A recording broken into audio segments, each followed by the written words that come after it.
All right, everybody. Thanks once again for being with us this evening. We're very glad to be here. Let me take a moment and introduce Mayor Randall Woodfin.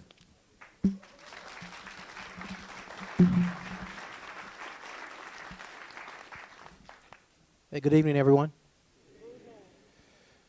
Good evening, District 3.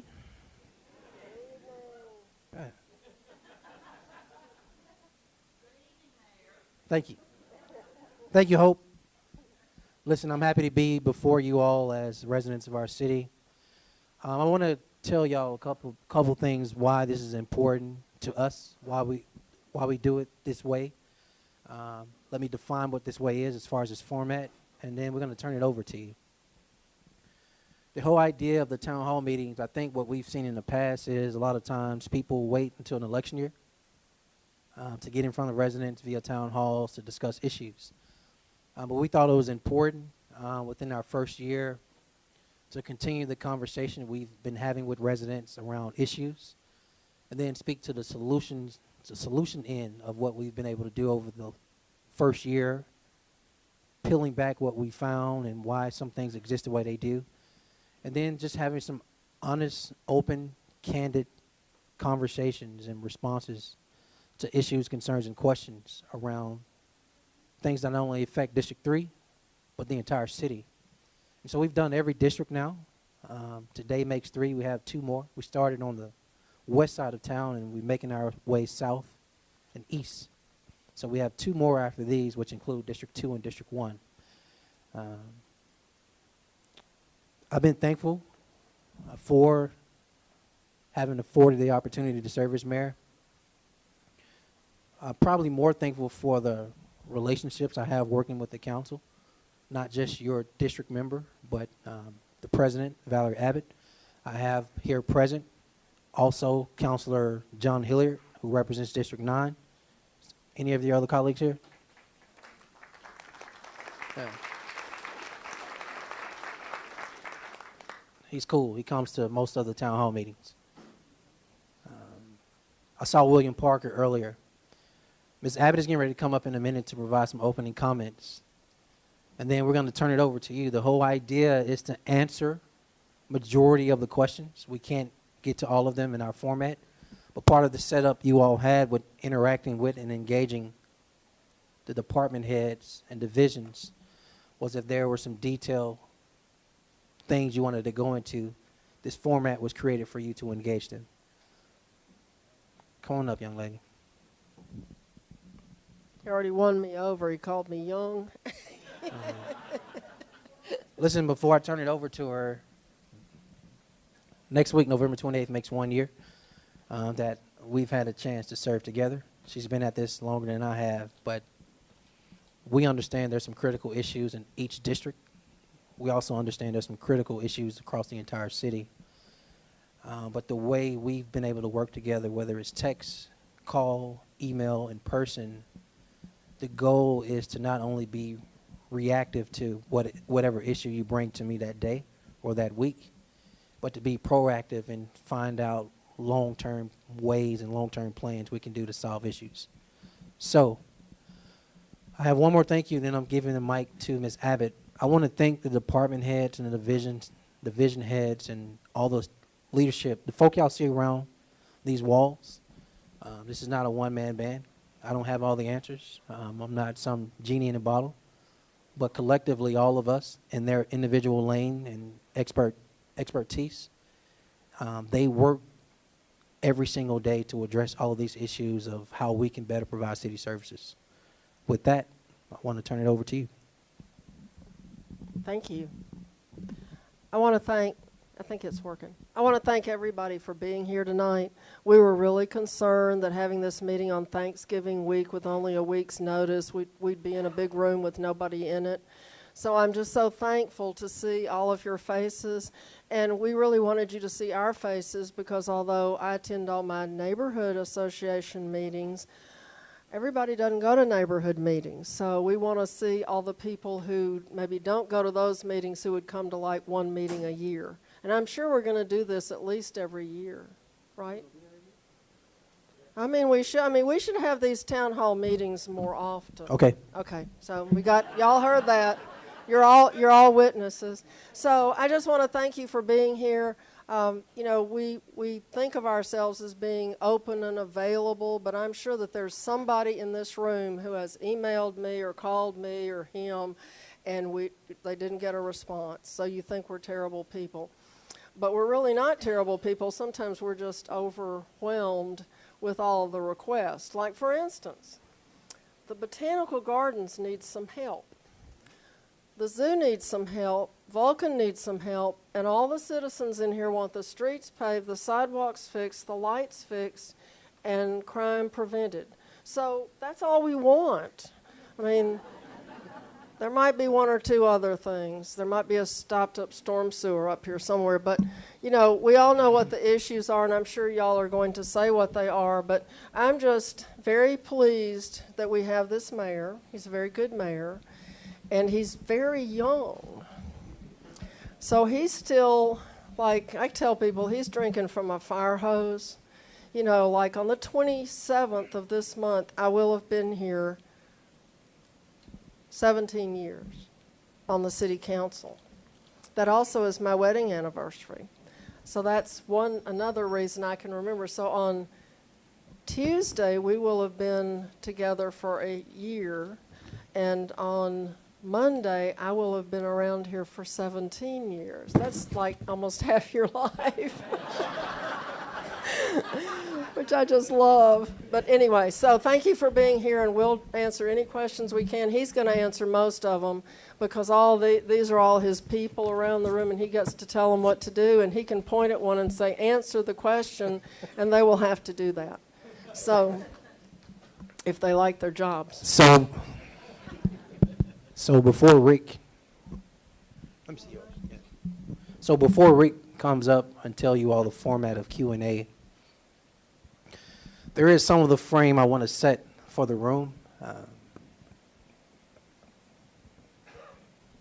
And I'm going to pick on Councilor Hilliard for an example because I know he feels the same thing I do. He was sworn in probably 3 to 7 weeks before I was, somewhere in between there. And it doesn't matter if it's an individual council district or representing the entire city. When we're newly elected in our position, there's so many things we find that are the opposite of efficiency. So many things we found that are the opposite of effectiveness. So many things we found that are the opposite of transparency, and so many things we found that are the opposite of good quality customer service. And so all those words I've just used, we've made them our core values: customer service, efficiency, effectiveness, transparency, and accountability, to really focus on not just big picture things and globally, but what I call the fundamentals of government, the blocking and tackling, basic services. Some of the things Councilor Abbott mentioned, which are paving streets and curbs and sidewalks and lights and crime prevention and city amenities, our parks, recreation centers, our libraries, et cetera, et cetera. These are the things that we haven't necessarily done a good job of over the years.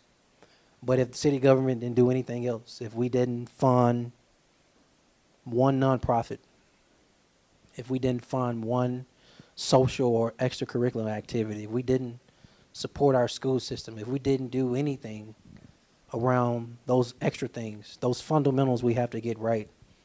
And so we've really been hard at it this first year, saying how do we get the fundamentals of government right? How do we get the fundamentals of government better? How do we make those fundamentals in delivering of basic services better, more efficient, and more effective? So with that, Rick. Yes, sir. Thank you, Mayor. So I mentioned it earlier, but I'll just remind everybody, if you just came in and you want to ask a question and you don't have a card, raise your hand and we'll have folks come around. Also, if you have a card, raise your hand. We'll pick it up. There you go. Like that. Every time I say it, somebody has one. Thank you. We also, when we sent the information out, we did provide for an opportunity for folks online to submit some questions. So we have some of those here. Actually, we got a lot of those here. So combined, we're going to try to work through both of those throughout this evening. Our first question comes from Highland Park. And that question is, sidewalks are a major issue for our neighborhood. However, we see no plan to repair the deteriorating sidewalks and present serious liability issues. What is the city's priority for sidewalks, and how are you establishing those priorities? Okay. Right at basic services. So what we found, and I don't have the exact dollar amount, y'all, for sidewalks, unless someone on my team in PEP or where's Fowler? Before he speaks, here's what I want to say. Sidewalks and streets, I can separate them because they're not necessarily the same. But what we found in streets is there was a backlog in street paving, probably about a sum of $50 million citywide, all 9 districts combined. Each district is not created equally, so the dollar amount that's needed to get all streets up to code or where they need to be, where you're not cursing out the pothole that messes up your tire, are not the same. Very similar to sidewalks, but the dollar amount is not the same. The dollar amount is far less than $50 million. Now let me get you to the solutions end of it, and if I have a team member that can address in any more detail than I can, that's fine, including Fred here. What we found was with some surplus dollars, we're going to put, Fred, is it $750,000?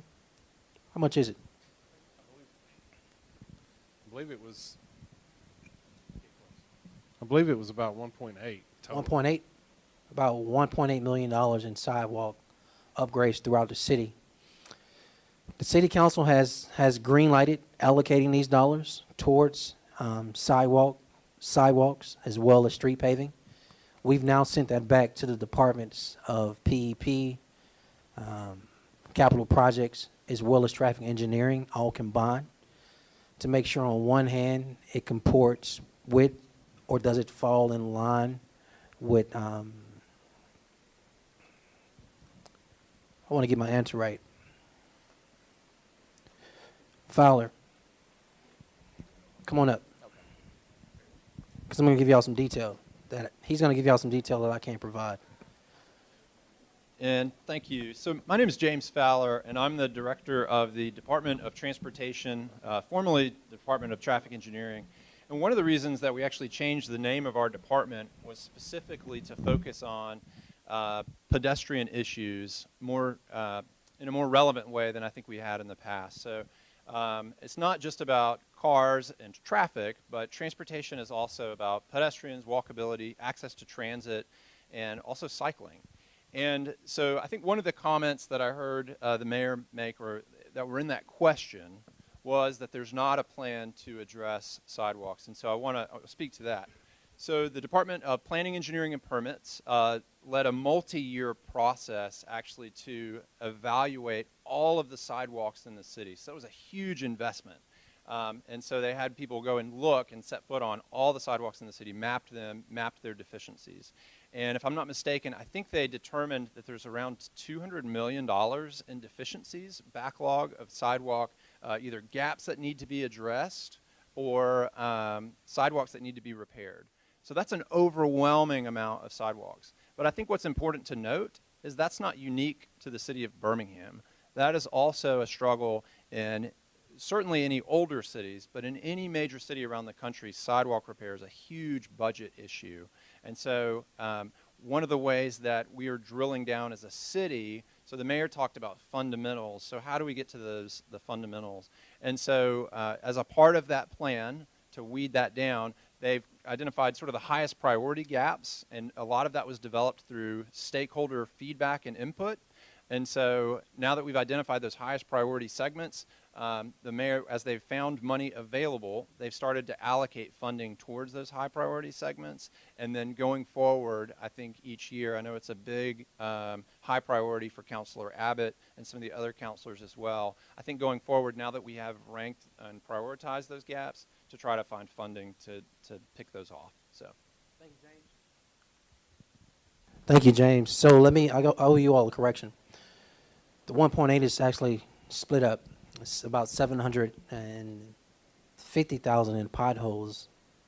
I'm sorry, about 750 in potholes and the remaining in sidewalks. And then there's a separate pot of money we found for street paving, which I have a list of the streets we're going to start with in District 3. We do not have the sidewalks identified yet in District 3. That's been given back to the team members. Very similar to what they're doing with street paving. Street paving, if I'm correct, Madam President, there is a 5-year plan that was unfunded that would need close to $10 million a year to actually get all the streets up to where they need to be. Similar to the sidewalks, sidewalks, there's a process to do where what are the worst sidewalks in each district, and for funding and monies we find to allocate those dollars towards the worst sidewalks first. Once we've identified those, the initial pot of funding will go towards addressing those sidewalks in District 3. As soon as we have them, I'll get them to Ms. Abbott, but we'll also share them with the public as well. Long answer, but important question. Oh, And anything you want to add? And I've told the mayor that since we had to wait to the last for street paving, we were the last district to get our streets paved, that we should be first in the sidewalk repair business, because we have a lot of these neighborhoods up here are the oldest in the city, and the sidewalks are the oldest, and the trees are the biggest, and the trees have broken the sidewalks, but we don't want you guys to come cut all the roots off of the trees. We want them to just hump over, go around. You know, they were Public Works was being very creative in not killing our street trees. So that humping over and going around, that was a good thing. Yes, ma'am. We should continue that. But remember, District 3, first in sidewalks. We might not be first in anything else, but first in sidewalks. So you hear that, James? They don't want us, Ms. Abbott doesn't want us to play rock, paper, scissors for which district is sidewalks first. It's just because allocate we the were three first. paving last. Yes, ma'am. And we knew we were last. I got you. I hear you clearly. Y'all see the head nod? That's First, the nonverbal. Please do this. first in sidewalks. Yes, ma'am. Okay.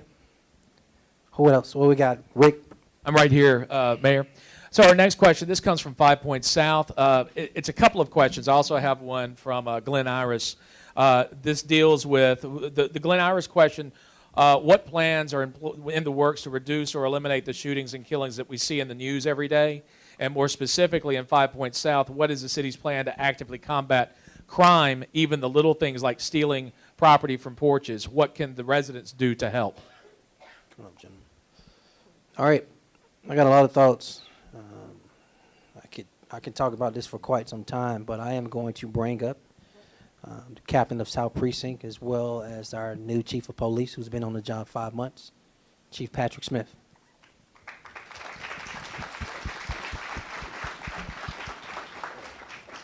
How's everybody tonight? All right, so my name is Ron Sellers. I'm the captain of Birmingham Police Department South Precinct. That's where I'm currently serving at, okay? Let me give everybody my phone number. It's 933-4147, 933-4147. If you need to reach me for any reason, if you're getting service that's not what you you deemed acceptable, I want you to call me and let me know, okay? Because sometimes a problem will stop here and needs to come up to here, and if there's a problem or issue, let me know and I'll take care of it for you, okay? 933-4147, there's a voicemail and it'll come to my phone wherever I'm at. All right, so the first question was talking about crime in general, right? 5 Points South. So in the last couple of months, we've had some issues with transient crime in 5 Points South that's gotten a little more than we should allow. So what we've done as far as 5 Points South is we got 4 10 shifts now, overlapping shifts. We've got four different shifts. So each shift has to have a foot patrol in 5 Points South every day. So we've got 4 different shifts, 4 different officers walking 5 Points South to try to keep up with the transient population and try to keep them moving along. So what I'm telling my officers is that we can provide them with whatever assistance that we have available to us. So if they want to ride to a shelter, we'll be glad to give them a ride to a shelter. If they need help from our crime prevention officer or our CSO, we'll put them in contact with our CSO. So we're doing as much as we can as far as providing them with an avenue to get them off the streets or assistance. Okay. Overall general, Glen Iris. So we've had some issues in Glen Iris with some car break-ins. But I will say Glen Iris is a fantastic community. 2 Saturdays ago, we arrested 2 guys the same day that were breaking into cars, and that was because of the citizens. So when we talk about what citizens can do, citizens can call us sooner than later. Don't see somebody walking around a neighborhood that looks suspicious, walking through an alley, pulling on door handles, and then wait for them to break into a car and say, oh, well, they broke into a car. I knew that was going to happen. So as soon as you see that going on, please give us a call. Give us clothing description. He was wearing a blue shirt, blue pants, black boots, silver hair, used to be brown. Whatever description you can give us, okay? The assistance that was provided to us by the citizens in Glen Iris 2 weeks ago on a Saturday was invaluable. So officers were able to get there quick enough, and we put both of them in jail, okay? Highland Avenue, Highland Park, we've got an issue up there with car break-ins as well.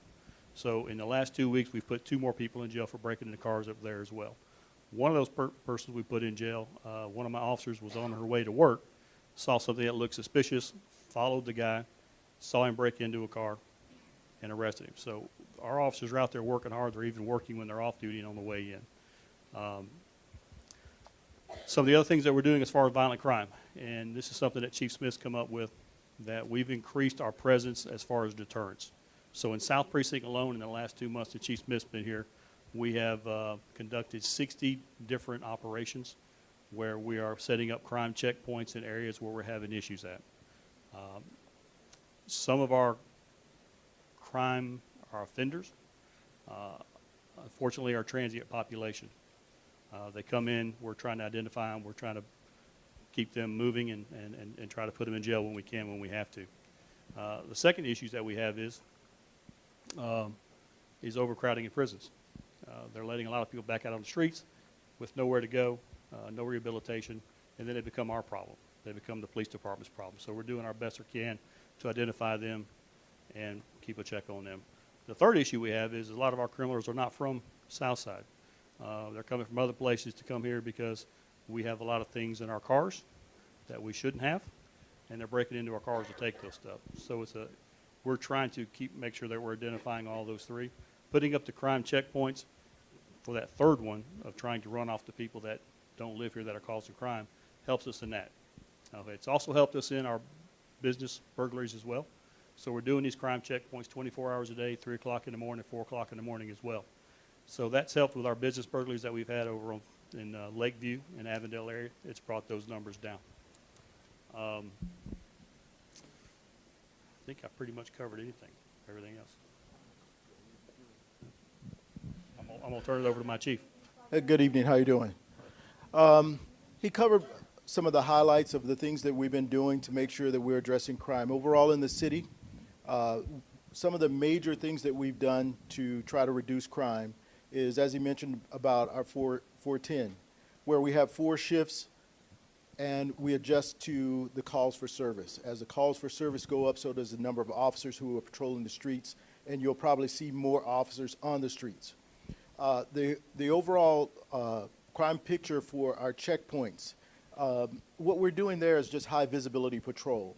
We're slowing traffic down. We're making contact with citizens. We're identifying the problems that are within cars, and then we're taking different action.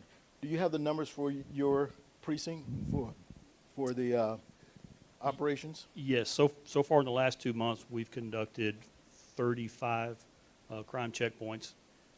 We have done 25 radar operations. We get a lot of complaints of speeding, Goldwire, Carlisle, different areas, 3rd Avenue South. So we've ramped up our radar to slow cars down as well.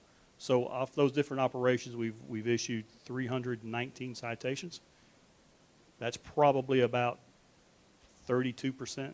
We don't write everybody citations. So that's about 32% of the vehicles we stop wind up getting a citation. So we wound up with 29 misdemeanor arrests, 8 felony arrests, and I think for years date so far, South Precinct has seized 305 weapons, and that's years total. So overall this year, just to give you just a little bit of the crime picture, overall this year, BPD has seized about 2,008 weapons off the street in its totality.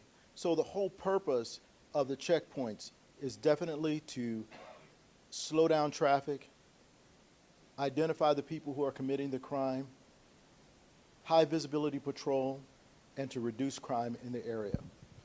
There are a number of things that we have going on right now that you'll probably see as we move into the holidays. We have different operations going around the clock where we plan to target much of the business crime.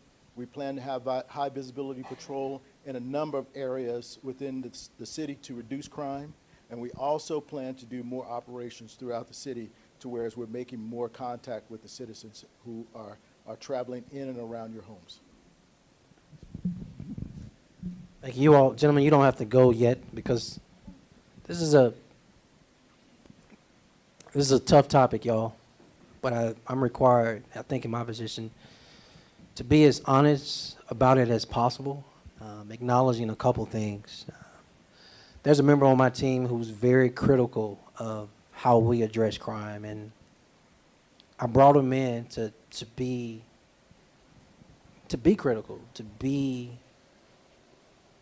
raw with us about what can we do. And he does a lot of benchmarking, best practices in other cities, etc. I think some of y'all know about the John Jay College. One of the things they talk about is we can do all the best policing in the city of Birmingham we wanted, and that would probably only reduce crime about 30-something%. And so then it's left to us as a community how we suppress, decrease, and or stop the remaining 70% of crime that happens in our city. And so I always go to the basics, right? How do we educate the average person on what is the role of a beat officer who puts on their uniform, goes in a roll call, and then goes out on their beat?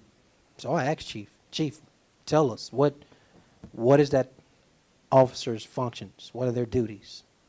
One, respond to calls. You'd be amazed at the breakdown by beat, by precinct, the number of 911 calls that comes into our city in a given month and definitely over a given year. So the first thing that officer is responsible for is responding to calls. Two is, want to make sure I get it right, traffic enforcement. So Chief touched on that a minute.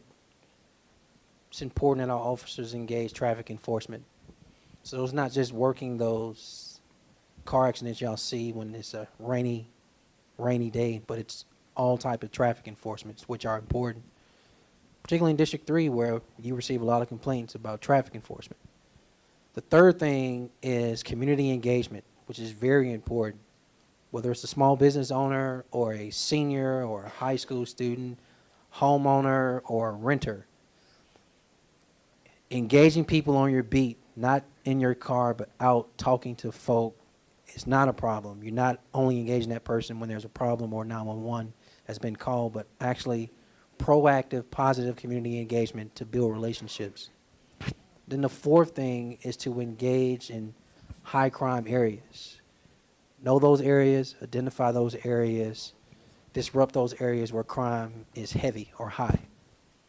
Those are the four main jobs of a beat officer.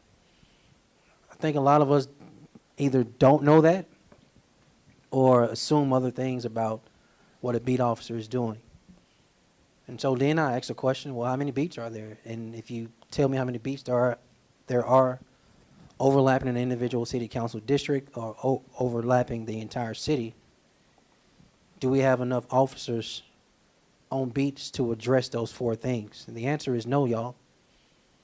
That what we inherited over this 1 year is a hybrid of things that has not allowed us to have the manpower at the numbers we need it to be. Retirements, lateral moves to suburban cities with lesser crime but higher pay, and recruiting classes are smaller. So the combination of those three things, retirement, lateral moves to suburbia cities, and recruiting classes, which is a national problem, have not allowed us to have the manpower we need for each beat to address those 4 things. Chief, what are we going to do about it? Well, they've been very aggressive in engaging the Jefferson County Personnel Board to allow us to address 2 of the 3 issues I named. One is we now have an aggressive lateral program where we are rehiring folks back. How many lateral moves did we do today or yesterday? We just brought 10 on the streets today. So we just brought 10 today, lateral.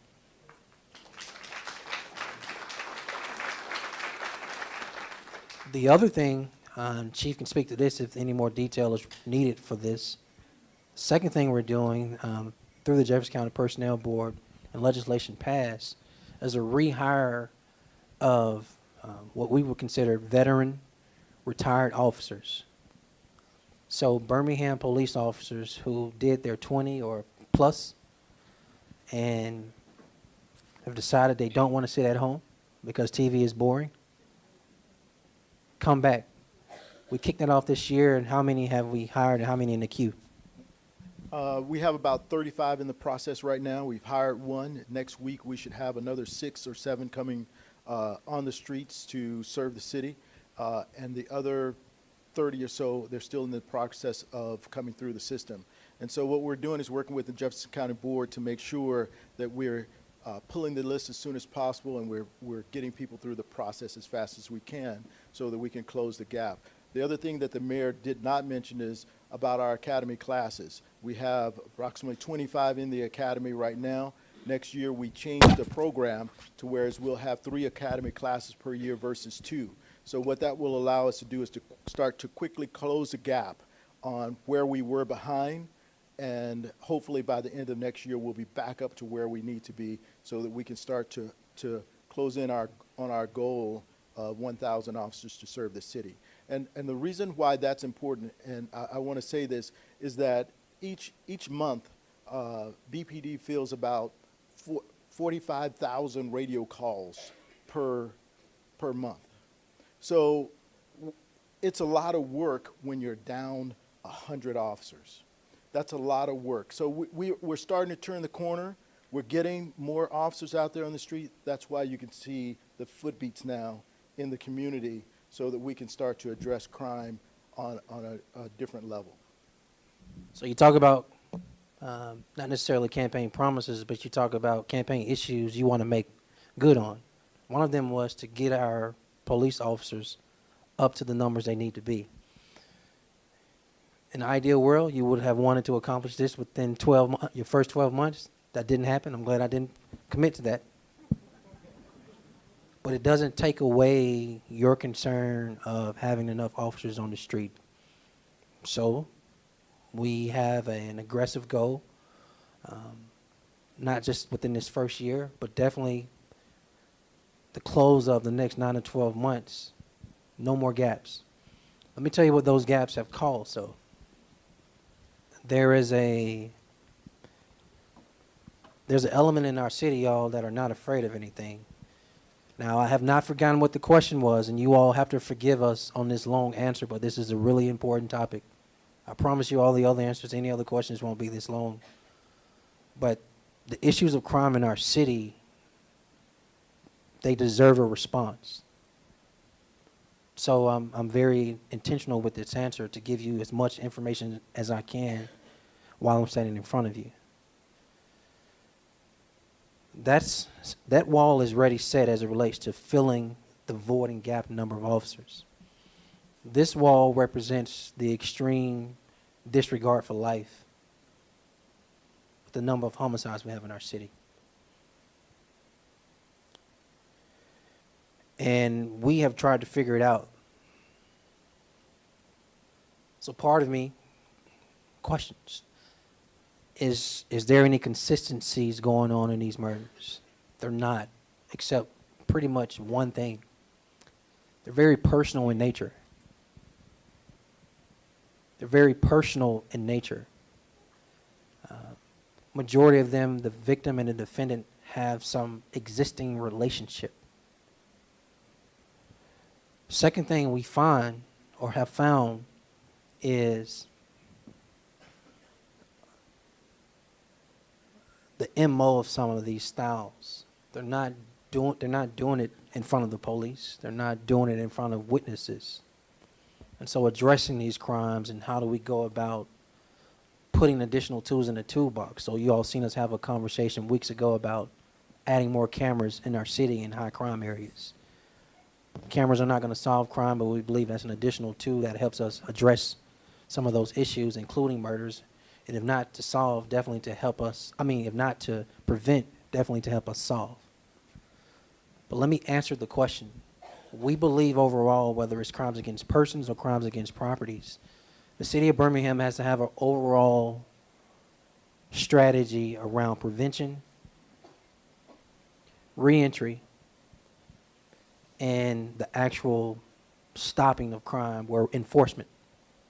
Prevention, enforcement, reentry. We believe if we address all three of those things, we can curtail some of the smaller crimes that doesn't allow us to escalate to all the homicides we see in our city.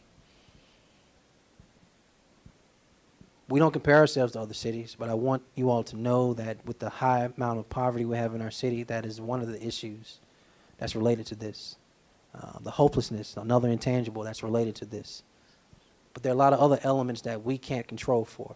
Now, I want to tell you what we can control for, and I want to speak to the other 70%, and then I'm going to shut up because I think she wants to say something. District 3 or Districts 1 and 2 or Districts 4 through 9, we as citizens, we as a community have to be more intentional, not just showing up one time at a neighborhood meeting once a month and thinking we've done our civic duty. Police academies and neighborhood watch, we got to hit the reset button and all of that, and all of us got to take a more active role and active approach, whether daytime or nighttime, in saying how do we protect as residents, as neighbors, our own individual block, street, and neighborhood. I believe those conversations are ready to be had. I think there are many options we can take, but one of the things I want to do is benchmark best practices on neighborhood watch and then implement them in our city where I believe residents can feel empowered and take active steps to help us prevent crime. Because depending on these two gentlemen alone to solve all of our crime, y'all are going to be very disappointed. Long answer, unless you want to add anything else. Oh, I have an ask to make. We have some free office space that has been offered in 5 Points South for a substation. But it's not a substation like people think of substations. It's really some office space that some officers that are crammed into a little tiny space could actually like stretch their legs out. So we've had that offer, free space, and I think the captain is still in favor of it. I hope I'm not asking for something you don't want anymore, but we met over there. They offered the space. I realize free is relative. We still have to move some furniture and get some telephones, but we thought free sounded pretty good. And they'd even let y'all park in the parking deck for free, I think. So they're free. And then the other thing was that I wanted to ask if each precinct captain could maybe be in charge of where 4 or 5 of those new cameras go, because they know where all the problems are. And if each one of them could have control of the locations where 4 or 5 cameras are placed, I think it would be big. So those are my asks. Cool. I have to respond to her. She'll beat me up. On the substation, it's the second request we've seen from a counselor who I think. But it's not a substation like the others want. Yes, ma'am. This is free office space for guys that are crammed. They have this little 150 square foot room with 4 guys in it. Yes, ma'am. So this is not like a substation. It's a place for some people that don't really have any space in the precinct. Great. So, I think the best way to answer that is... It's free. It is free. As I turn that over to not only the chief of police, but he's the chief administrator that can assess operations, space, even if it's free costs, and other things of where they believe deployment should be, not just in using physical space, but how officers engage beats, precincts, as well as They city can be council very districts. engaging in that location. So let's just make sure we give them a follow-up, which is either a yes or no. I think the second request was cameras. The cameras, y'all, we believe are going to be a great tool and asset within our toolbox of addressing crime. One of my favorite parts about the actual cameras is they're not in permanent location. And so they can be placed in areas where we believe crime spikes. And if crime decreases in that area and increases in another area, we can move those cameras to that area. That's a very unique request in regards to the captains having some input, but I tell you what, I'll leave that one to the chief too to assess and it's a great idea.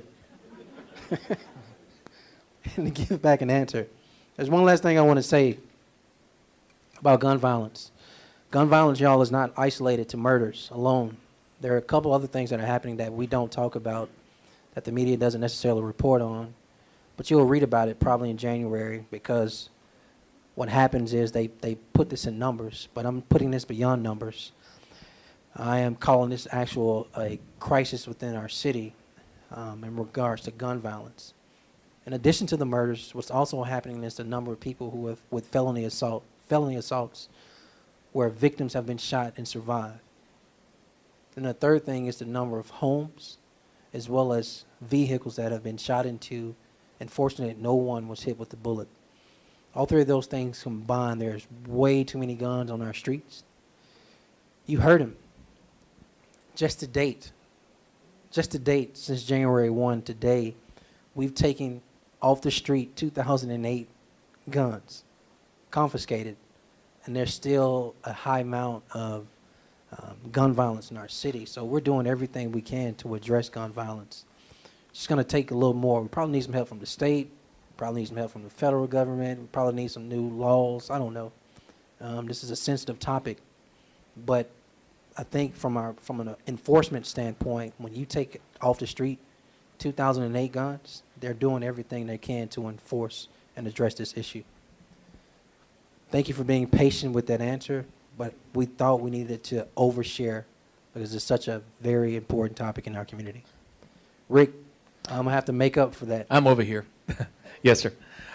This one comes from Glenn Iris. This question, when do you expect the new trucks for Public Works so that trash and brush can return to a regular schedule? Walt Gibbons, y'all, the new Director of Public Works, is going to give you a very short and succinct answer. Yes, sir. So the trucks that were purchased are actually in the body shop right now. We expect to get those the first round of those coming in by the second week of December. So it's coming very shortly, with the rest to follow shortly after that. Mayor, if I may jump in, I think this applies to DPW as well. This one comes from Redmont. Utilities often do very poor jobs refilling holes after making repairs, like on 21st Avenue South. What can be done to ensure proper repair? We should protest the utilities. Oh, that was a joke answer. We really should, though. So we have been, come on up, Fred. Mr. Hawkins is our chief engineer, who probably has a lot of thoughts on this and deals with these utilities. I will say this, I'll tee it up for him. We've been afforded an opportunity via paving streets. I think there should be alignment with the utilities, meaning when we go pave a street, if we know what their plans are beforehand and they know our plans of paving that street, they should get in and ride with us instead of coming in afterwards. But I'm going to let Mr. Hawkins speak in more detail.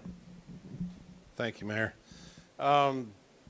Just to answer the specific question, a couple of years back, we changed our paving patching spec for utility companies and put out a new spec. We now inspect, we get excavation permits from all utility companies on all these patches, and we go back and inspect these. They are allowed to stay temporarily patched for 30 to 45 days while the patch settles, and then they come back and put a permanent patch in later. So a lot of these you see they look really bad, but they're temporary. However, some still slip through the cracks, and what we need from you guys is to call these in. And I know a lot of people tell me, well, I've called them in for years. Well, we're doing things a lot different now. And we need you to call them in. And we have a relationship now with all the utility companies. They're all responding when we ask them to go fix their patches. In addition to that, we've got a new patching effort in-house. So if you call us, we'll be able to come out. Some of the patches are done by Public Works. Some are done by private contractors. And we're working on a new contract now, which is coming soon, where we'll be patching, I guess, more of a permanent patch solution. What's the number to call? You can call, my number is 254-2361, or my cell number is 767-8172. We also have, 311 is being worked on, and Actually, we'll get to that. Mayor, did you have anything else you wanted to say? I have another question that queued it up. Yeah, I have a minor in the room, so I hope the word "damn" is not too bad. But I think residents want us to just fix the potholes, and that's fair. It's very, very fair. What we find is we're not responsible for them, all of them. So our relationship with Alabama Power, Spire, and ATT is extremely important in two ways. One hand is accountability. Like, we got to hold our partners accountable if they're not doing their part on the repaving in those patches, creating more potholes than we need. But I think on the other hand, as I spoke earlier, the alignment is very, very important, and being strategic on when we pave streets and knowing what their issues are when we pave streets, and if we can tag along at the same time. Very critical. I did have a statement because the young lady over here said 311 doesn't answer. So she was on hold for an hour and 5 minutes and wants to fight all of us. I understand. But here's the deal. All those basic service issues I told you all about, the front line for us to receive one of those issues is 311. 311 is very important to us. None of this works without being able to interface with you. I believe it works a couple ways. It shouldn't just be on the receiving end of when you all call us and you have an issue and you want us to just to respond to it. I think there should be some follow-up and accountability attached to that call or that email. I also believe that there should be some interface, and you should know what's going on from an update and progress standpoint. But with that, my chief of staff, Cedric Sparks, he's been tasked with a lot of different things, but I've made it clear that getting 311 to actually work and be effective for us to not only receive residents' complaints, but to be able to address those complaints. And he's here to speak to it. All right. Thank you, Mayor. Good evening, everybody. So, called 311, they didn't answer, right? Oh, you were on the phone for an hour and 5 minutes. So, you were on hold for an hour and 5 minutes. When we came, the mayor just talked about this. When we got on board, one of the things the mayor asked us to do was assess all of the basic city services.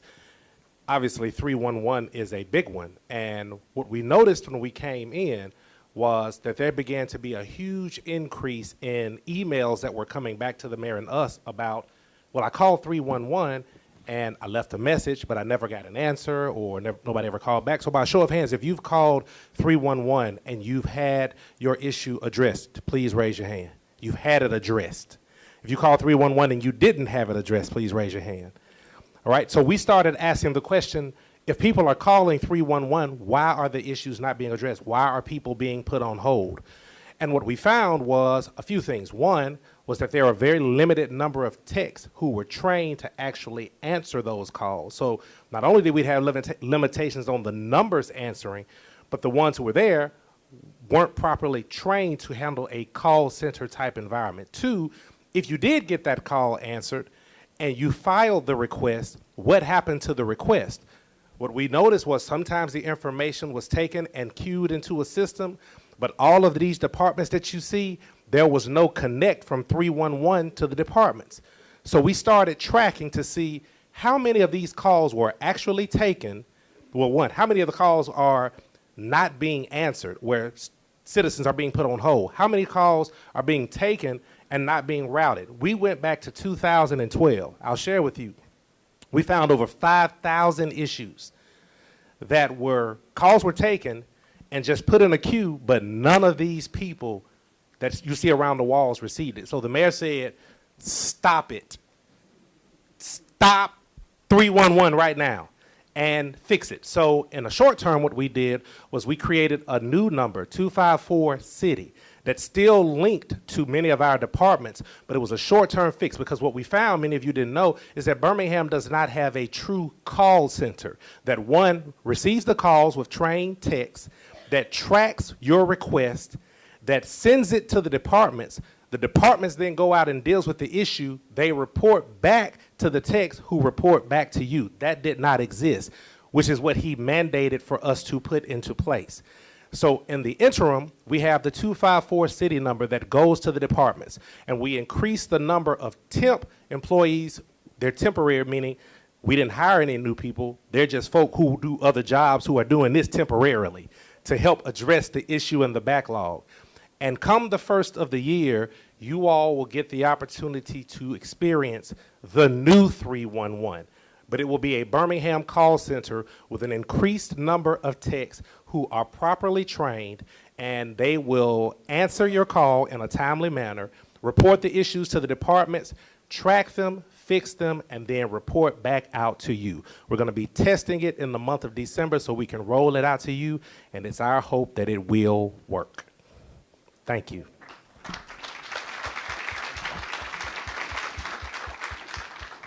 If you gotta wait an hour again, I'll give you my personal number and we can talk about it, okay?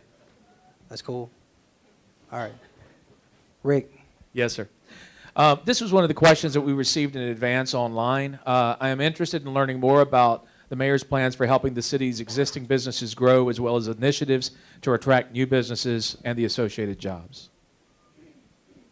I am going to allow Dr. Josh Carpenter to come up and answer this question. Dr. Carpenter is a gentleman I stole from UAB who was very happy where he was. But we wanted to try economic development and opportunity in a different way, whereby not only building a team and letting Dr. Carpenter lead that team, but from a vision and strategic point, how do we address opportunity? How do we address workforce? How do we address small business growth? How do we address entrepreneurship, attracting, retention, development, as well as investing in minority and women-owned businesses as well?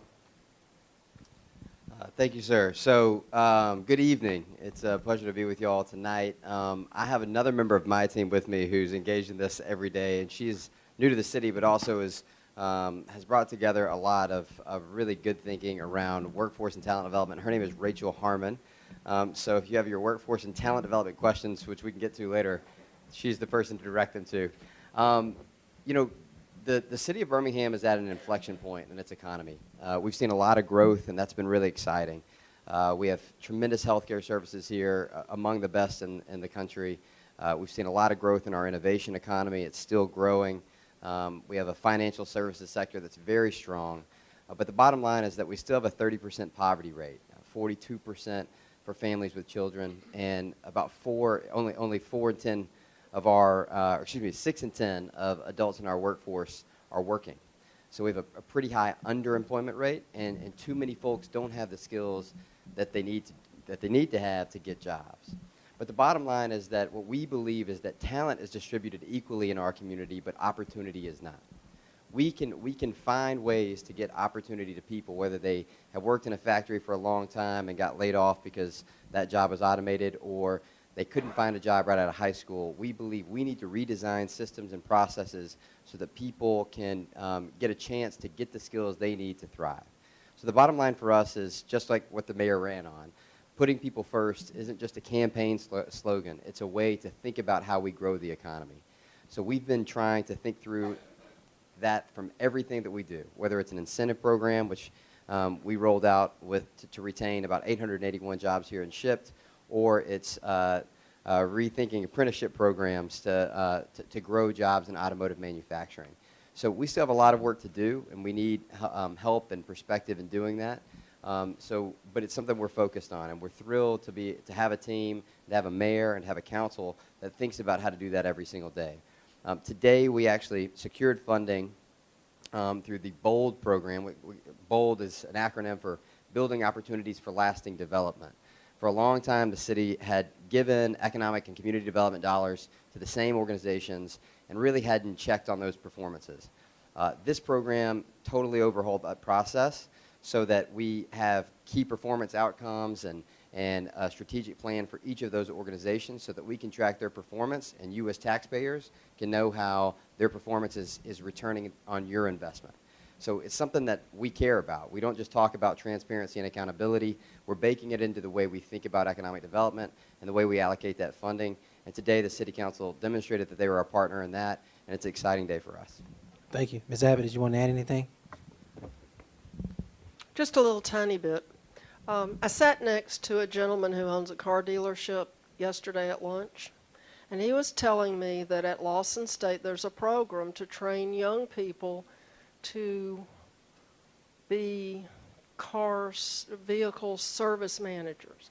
And he said they could make between $80,000 and $100,000 a year when they finish the program, and they can't get students into the program. It's over at Lawson State, and there's 2 students in the program, and Toyota is thinking about doing away with the program because they can't find young people who are interested.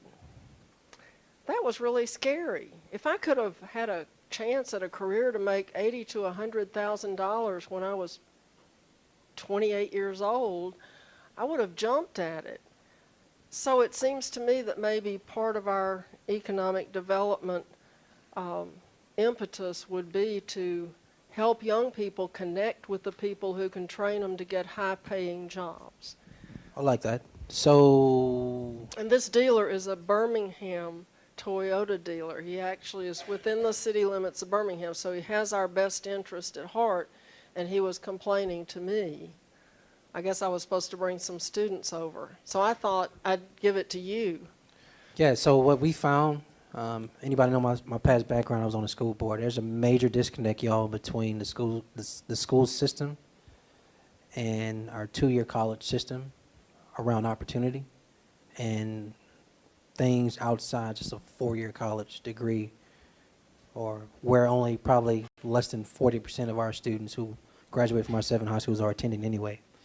So one of the things we're doing in conjunction with the school system and the superintendent, because that relationship is very important, our strategic plan as we engage education and the superintendents and the school board strategic plan as they move the system is connecting opportunity with education and expanding what opportunity means. Everything cannot be geared towards a 4-year college or university. That program she spoke to is really towards how do we, if a student doesn't want to go to a 4-year program, but they have an interest or a passion in motor vehicles, well, here's an opportunity that extends beyond being just a mechanic, which is a high-paying job. But if they don't know about the program, then numbers-wise, that program can never be fulfilled, whether it's for Toyota, Mercedes, Hyundai, or Honda, or any of the second-tier organizations that deal in the automotive industry, which is pretty huge in our state. So that's just one example, but here's the bottom line. I think one of the things I like about the opportunity to serve as mayor is beyond the basic services. We are focused on investing in education in a unique and different way where we believe we can get the biggest return for our youngest generation, and that's in partnership with the superintendent. Unfortunately, there's a lot more questions, so I can't go into more detail because I got to keep it going. Well, and that was my next question, was quality of education available to children in Birmingham, so you kind of beat me to the punch here. Oh, is that the question? Yeah. Statement? Yeah. Is the quality of education available to children in Birmingham a priority for City Hall, and can Birmingham ever offer schools that will attract families back from places like Hoover and Trussville? Yes. So educating our children is a priority for City Hall. I want y'all to know that I think we isolate priority a lot of times by tracking dollars. And so what we've seen in the past is the system only receives a less than a 1% from the city of Birmingham. Part of that is justified. It's a separate organization, and they receive majority of their funding from the state as well as some federal dollars and some other local ad valorem dollars as well. But my conversation with the superintendent on the financial end, if there is a gap, please share with us and let us know. It's not always academics. Y'all saw recently a conversation in the public about band uniforms. That's an example. But anytime she has a financial gap and the city can be of help, we want to be very helpful. But I think there's something bigger, which is controls for what happens not Monday through Friday, August through May when school is in, but how can the city be more supportive when school is not in, May through August, Friday through Sunday when school is out. And I think that's a lot of where our energy is. It's in alignment with the superintendent. So what's happening between birth and 5, which is a priority to us, how do we find additional resources to support the foundational years, which is a long conversation, and you need a plan, and it's going to take a lot of resources that will not come from the city. But we have to go get money and have a lot of people tell us no before we can get the yes. Second thing is this whole notion of connecting the career academies in our 7 high schools to opportunity. So not only expanding the jobs program, but how do we connect that to apprenticeships, which I am happy to say not only through economic development, but with bold dollars that City Council approved today. The city with economic actual tax dollars approved. I could be wrong, but it seems like the first ever apprenticeship for a high school student that's graduated. So they'll actually be employed through an apprenticeship program to work with Jones Valley Teaching Farm, which is a big deal, y'all. And then the third thing is, I heard somebody clapping, thank you. The third thing is, how do we support the superintendent overall in their strategic plan, which if you haven't met her, I will encourage her to do the same thing. You should hear what she says. It's not just her passion, but it's the actual vision. Part of the question dealt with, can we attract families back to our district? I believe we can. I think the first goal is to stop families from leaving. And if you get that, then you can do a two-step dance of not only keeping the families we have, but making sure we can attract other families. What we found is in those foundational years, in the early years, K through 2nd, parents entertain it a little bit, and then as they get older, they say, maybe this is not working, let me leave. So we need to be working harder on 3rd through 5th, 6th through 8th, and 9th through 12th as well. Mayor, a couple of things. First, I just want to make you aware, everybody, it's 7 p.m. I just want to make you aware on time. This happens every time. This is usually my response where I say keep going, unless I see faces and you say I'm ready to go because I'm bored. So the question, and we've got this from one of our online questions, also this one coming from Avondale, concerning funding for the public library and how can the mayor and council help our libraries as a local resource. So which part? The operational side? Hope, come on up. I'm just playing. Hope is my friend, y'all. She was a Birmingham library employee for a long time, and she's so kind because I get to read her emails as a young new mayor about issues in the library. And I guarantee this question didn't come from her. But no, I'm unaware of any city where you can call yourself a progressive city and you just abandon your library system. So how many do we have, Hope? 22? How many?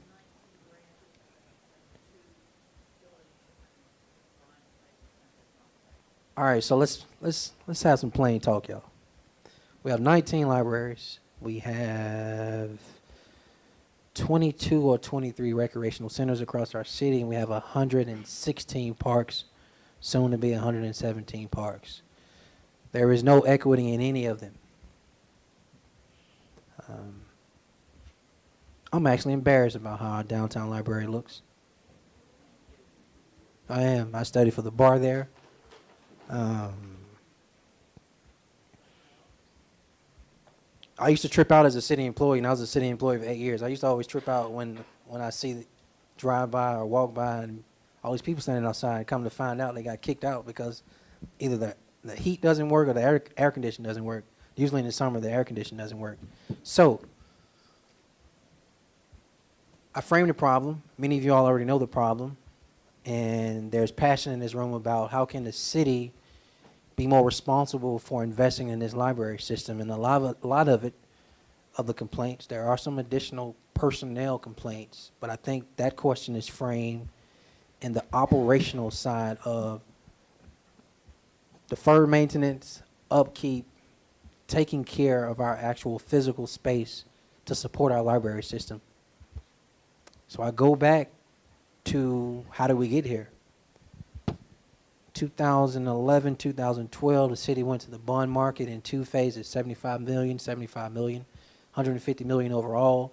Was supposed to attack capital issues in the city. Streets, curves, sidewalks, I believe some lights, our parks, our libraries, and rec centers. Now, you all voted on that. Who remembers actually voting on that? Okay, some of y'all. But you voted in categories.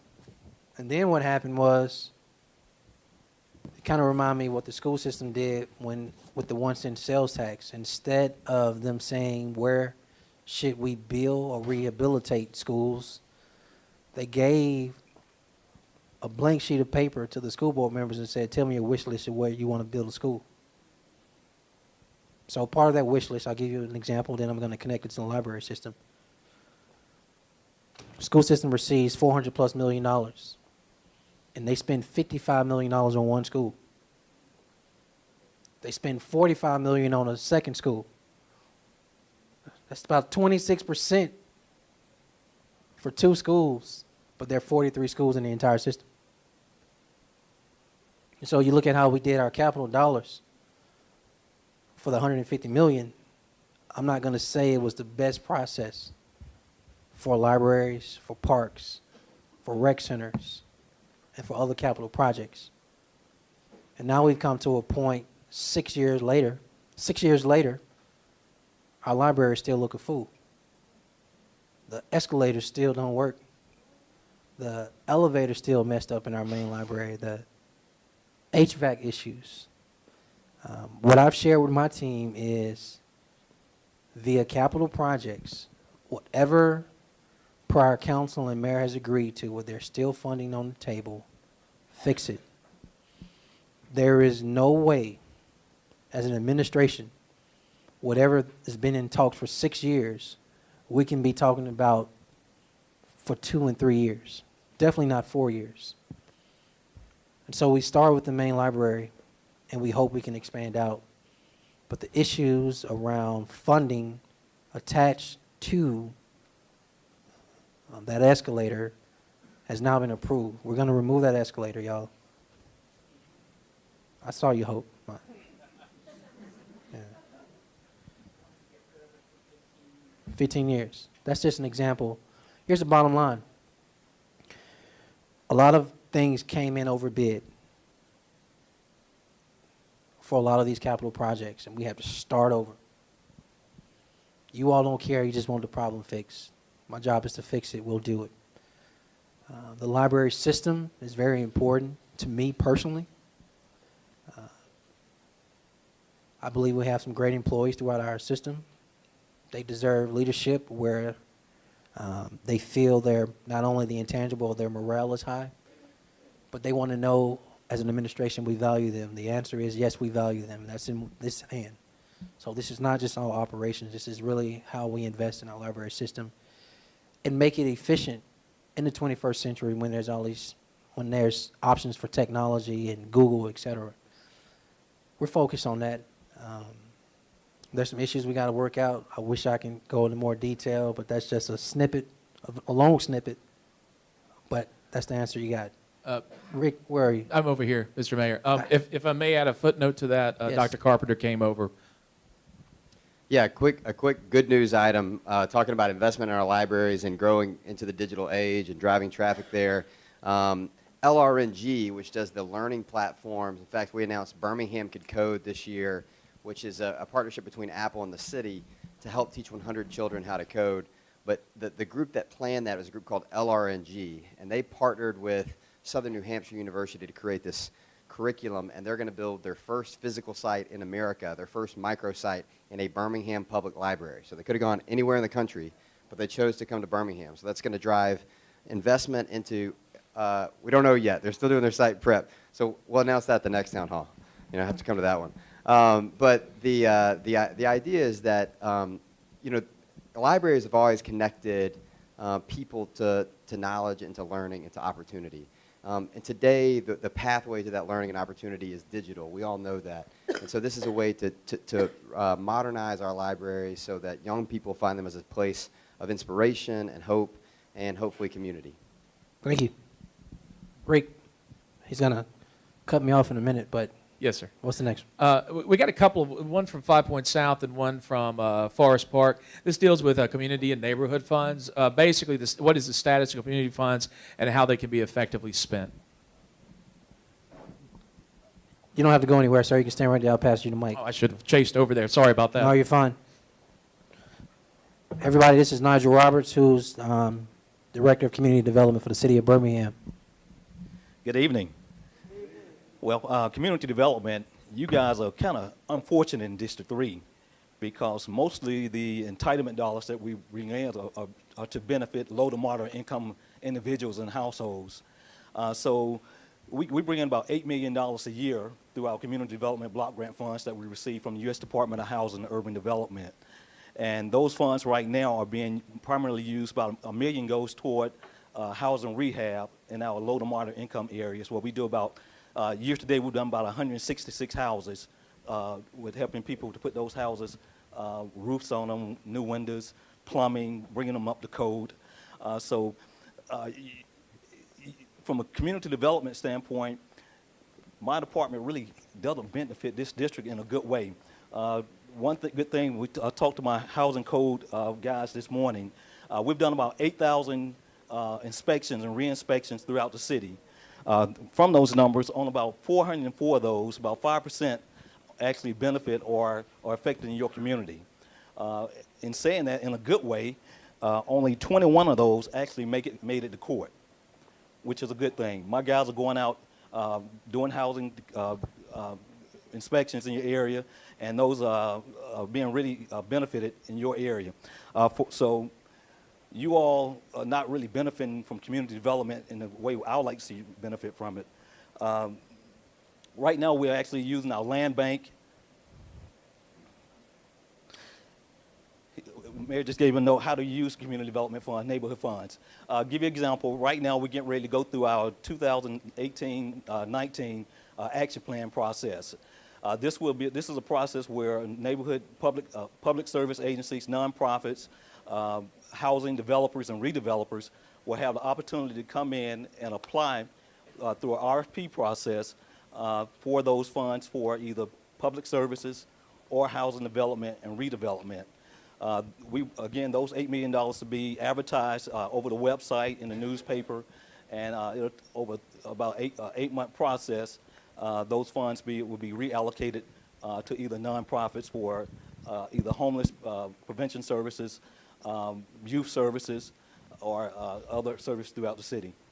Thank you, Nigel. So that was a lot of stuff. Whoever asked that question,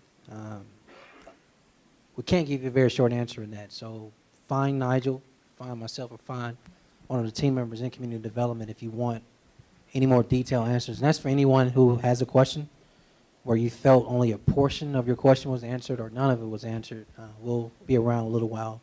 There's one thing I want to add before he gives the last question, which we'll see what the last question is. Code enforcement. You all probably think it sucks.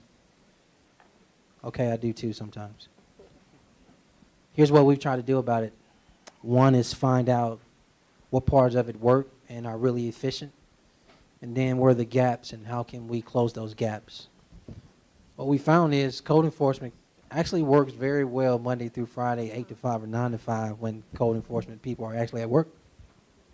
And then people kind of do what they want to do on weekends or after 5 or stuff like that. So 2 quick points, and then I'll tell you then I'll add something. One is we have increased the amount of time code enforcement employees spend outside of the traditional Monday through Friday, 8 or 9 to 5, where we're actually enforcing on the weekends now and after 5. And we found, I don't have the numbers with me, but there's been an increase of citations, et cetera, where there's been some code enforcement violations of all walks. What we also found is code enforcement exists in so many different departments, y'all. PEP, community development, public works. So putting all the folk in the room and seeing where's the alignment and how can we be more efficient in addressing these issues around code enforcement. Again, code enforcement is right up there with overgrown lots, 311, paving streets, curbs, sidewalks, lights. That's a basic service.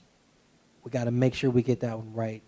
So we share that concern, and I think how we roll into this November 29th, day 1 of year 2, you'll see increased code enforcement. Now, don't complain when we start doing the basic things where you're saying, oh, you should give us a pat on the, give us an excuse for that. No, we're going to come after everything because that's what you all have requested. So we will honor that request.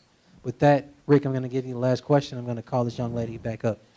Okay, and this question, well, this question, this is one of our online questions. What is being done to build trust between the mayor and the council? Who wants to go first? You want to go first? Yeah, let me go first. Okay, so y'all all know that in the past, the mayor and the council haven't had very good relations. And then we have this new mayor, and he thought he was going to come in and we were going to be nice to him. And we were nice to him for about 2 or 3 weeks. And then the gloves came off, and, you know, there we were again. And so I think everybody's perception is, hey, maybe it's not the mayor, maybe it's the council. And so, you know, we're trying to buff off our image. And, you know, we're down 2 council members right now. We actually have had an unprecedented 3 members of the council leave during the first year of their 4-year term. That's never happened before. We've had 1 council member leave, usually by really leaving, and we've had to replace them. Well, we had our District 7 representative resigned, and we have appointed someone to fill that slot, and then we have 2 more to fill. I can tell you we are looking for people who know how to get along with other people and know how to work with other people. You know, we're never going to agree on everything all the time, but I don't have to whack him over the head just because I don't agree with him. And we've had people who have verbally whacked people over the head, and he's showing great restraint at not responding to some of them because you can be driven insane. You know, you can sit there and listen to that stuff for a long time, and then finally you reach a breaking point. So we're working on not being that way anymore. We're still not going to all agree, but, you know, we're going to be fine. I have faith. Now, I realize that there are many people who don't understand the fact that we're appointing people to fill these vacant positions. There will someday be an election. I don't know what the date is, but my personal feeling is the people who left should have to pay for the election. That's just me. Because we wouldn't have to go find your tax dollars instead of filling potholes and doing things you want. We're going to waste your money on elections that we shouldn't be having, because when you run for office, you know you're running for 4 years. And you should expect to fulfill your obligation, or don't ask people to vote for you. Now, that's just me. But so we've got to find the money to have elections, and it's money that's really just pretty much wasted, except we're having an election. But we could have been doing something positive with it. But the mayor and I, we get along fine. We've known each other a long time. When he was a mere child. In fact, I thought when I met him he was about 20 years old. He's just real young looking. But, you know, we're working on him. We've got some little white hairs coming in, you know. You know, we can zap anybody's hair color. But anyway, we're going to work together. And we're going to look for people who can also, or who are also willing to work together. Because it takes, everybody knows, it takes 5 votes to do anything, but it would be better if you had 9 votes and everybody was in harmony instead of going out and talking to the news media and trashing the mayor behind his back, which of course it's not behind his back for long. We don't want that kind of thing to go on anymore. So I will just say from my personal standpoint and from the members of the council that I interact with a lot that are still on the council, that we're going to work hard to all work together to make positive things happen even when we don't all agree. Thank you. Thank you, thank you, thank you.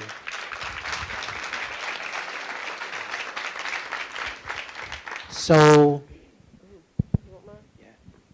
your mic always works better. Thank you. Teamwork. So it is me. The relationship between the mayor and the council is going to work because I personally want it to work. We want it to work. I grew up in a household that were never less than 8 people. I didn't say there were 8 people. I said there were never less than 8 people, so sometimes there were more than 8 people.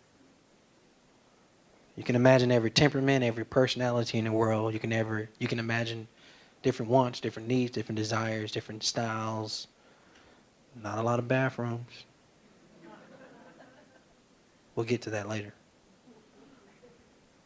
A lot of life lessons in that, though, that I bring with me in my professional space. That I work with 9 city councilors. And these intangibles I'm talking about first before I give you the tangibles of how I'm being intentional about building those relationships are important. The intangibles first. I bring to that with me that you have 9 people who represent 9 different areas of town, but collectively we all represent all 99 neighborhoods in our city. So my frame is we, us, our. The other frame is, and I love to use Sheila Tyson as an example because we were so honest with each other. She would tell me, I can't vote that way with you, and I would know 1 week or 2 weeks beforehand she wasn't going to vote with me, but our relationship was still intact because she was honest enough to tell me I can't vote with you, vote with me, but not take that public moment to beat me upside the head just because we politically disagreed on something. So we were able to still maintain the relationship. So this whole communication is an intangible and a tangible, but being intentional about communicating with the council well prior to a public meeting. Here's what y'all should know. The Tuesday meetings are the city council meetings. They're not my meeting. I'm a guest. So it's hard sometimes to be a guest and get beat up. Some of y'all know how that feels. Some of y'all watch the interaction as well. But what I love about working with Ms. Abbott and other council folk is there's a concerted effort that y'all don't see well before a Tuesday 9:30 meeting, whether it's via email, in person, text, etc. Do you have an issue? Is there a question? Is there a concern? Where do you stand on this issue? Can I have your support, etc.? And that works because everything doesn't have to be some type of circus where you're eating popcorn and drama every Tuesday. The other piece is this. Everything can't be done in a committee meeting. And so we've been intentional, just like we're doing these town hall meetings in each district. We're also doing retreats with the council. How many have we had now? 3? We've had 3 retreats, y'all, just in almost 12 months. In the ideal world, you want to do minimum 1 a quarter, where there's information sharing with the council about just issues where we can talk. Important. 2, when you talk about getting along, what are each counselor's individual for them and within their district priorities? So now I know, yes, we have a vision. Here's alignment. Here's where we want to go. But you talk to the council and you put them all in a room and we write out, tell me in District 3 what are the top 3 priorities. And she shares them. We know what they are. And so now our administration takes those top 3 priorities within District 3 and we focus on them and we communicate that with the council updates. And we do that with all 9 of them. That's really important. And so I think oversharing, not getting too emotional just because somebody doesn't politically agree with you or vote the way you do. It's like 3 more years of this, y'all, so I still got to talk to folk. You can't get mad in the first 6 months of the first year just because somebody doesn't agree with you on one thing. Because what I find is there are more things we agree on than disagree on, and the things we disagree on shouldn't divide us. We should just accept it and move on, because we're trying to build a city. I'll close on this note, though. The intangible of perception is very important. And our ability to attract business, our ability for people to want to move to our city, our ability to really say what is our quality of life, our image, they're important. That importance is viewed through how we interact with each other, and that's not something I take lightly. So let's keep working together. Absolutely.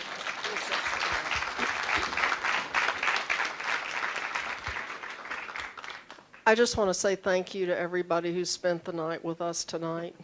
You know, I realize y'all probably had some other things you could have been doing. Some of you probably had other plans that you changed in order to be here because it was important to you. I know that James Fowler is one of my favorite guys because he's going to do something about all the parking issues that we have near UAB and near St. Vincent, so he's one of my dearest friends now. But all of these relationships that we develop, it's kind of like a marriage. You can't be really ugly to that person you're going to go home to every night. After a while, they're going to dump you. So, you know, we really need to work together. We really need to get along, and all of us do. And all the departmental people, I really appreciate y'all being here tonight. I know you had to because the mayor said so. But this is Thanksgiving week. So, you know, we really appreciate the fact that you all took your time to be here. So I just want to say thanks to everybody. And, of course, thank you to the mayor for holding these town hall meetings. This was one time when I didn't mind being near the end, but the sidewalks, number one. Okay, but we didn't mind being near the end because they worked all the bugs out. And then, you know, District 3 comes and 2 and 1, and, you know, then it'll all be done and time to start over again. But thank you to everybody, and I hope you all have an excellent Thanksgiving, a blessed Thanksgiving. So thank you. She said it all. Thank you. Have a good night.